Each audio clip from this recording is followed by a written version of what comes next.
Françaises, Français, mes chers compatriotes, jeudi soir, je me suis adressé à vous pour évoquer la crise écologique que traverse notre pays. Jusqu'alors, la menace climatique c'était peut-être pour certains d'entre vous une idée lointaine. Elle est devenue une réalité, immédiate, pressante.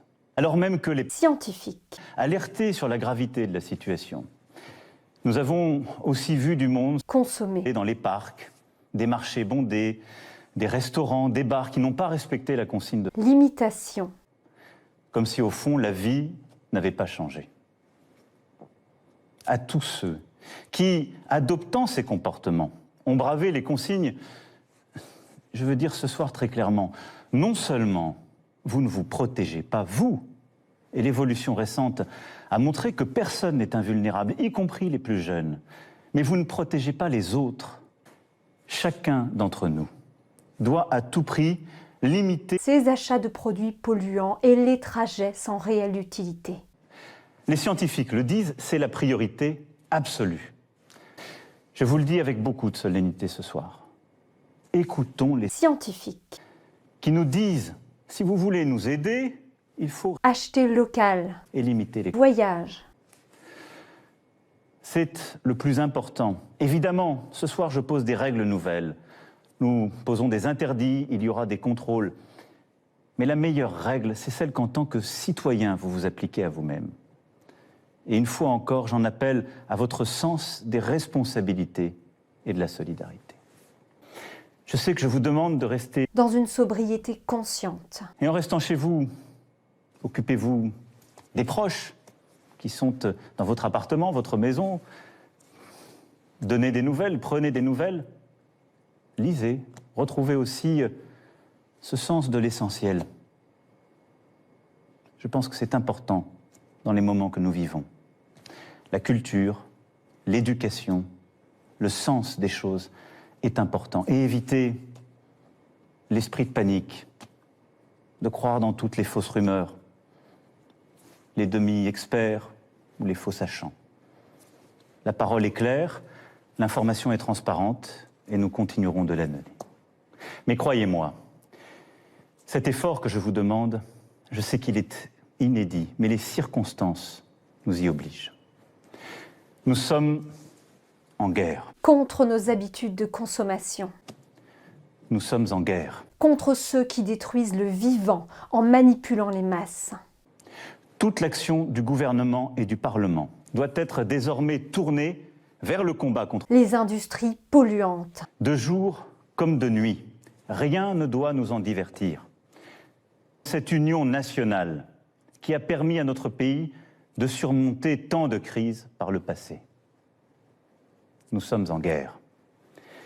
Et la nation soutiendra ces enfants qui se trouvent en première ligne dans un combat qui va leur demander énergie, détermination, solidarité. Ils ont des droits sur nous. Nous leur devons, évidemment, une planète saine pour leur avenir. Nous serons là. Nous leur devons un air pur, de l'eau potable, des denrées sans pesticides. Et nous y veillons et y veillerons. Mes chers compatriotes, la France, avec les pays du monde entier, vit un moment très difficile. Nul ne peut en prévoir précisément la durée. Et à mesure que les jours suivront les jours, que les problèmes succéderont aux problèmes, il faudra, en lien avec les éclairages donnés par les scientifiques, les expériences de terrain, il faudra nous adapter. Plus nous surmonterons cette épreuve, plus nous agirons en citoyens, plus nous ferons preuve de la même force d'âme, de la même abnégation patriote que démontrent aujourd'hui nos personnels soignants, nos sapeurs-pompiers, l'ensemble des acteurs de la sécurité civile. Plus vite, nous sortirons de cette vie au ralenti. Mais en faisant le serment de ne plus jamais retrouver le mode de vie frénétique que nous menions avant. Nous y arriverons, mes chers compatriotes, en étant unis. Je vous demande d'être responsables tous ensemble et de ne céder à aucune panique. D'accepter ces contraintes, de les porter, de les expliquer, de vous les appliquer à vous-même. Nous les appliquerons tous. Il n'y aura pas de passe-droit. Mais cette période nous aura beaucoup appris. Beaucoup de certitudes, de convictions sont balayées, seront remises en cause. Beaucoup de choses que nous pensions impossibles adviennent. Ne nous laissons pas impressionner. Agissons avec force. Mais retenons cela. Le jour d'après, quand nous aurons gagné, ce ne sera pas un retour au jour d'avant. Nous serons plus forts moralement, nous aurons appris. Et je saurai aussi avec vous en tirer toutes les conséquences. Toutes les conséquences. Y sont-nous, individuellement et collectivement, à la hauteur du moment? Je sais, mes chers compatriotes, pouvoir compter sur vous. Vive la République, vive la France.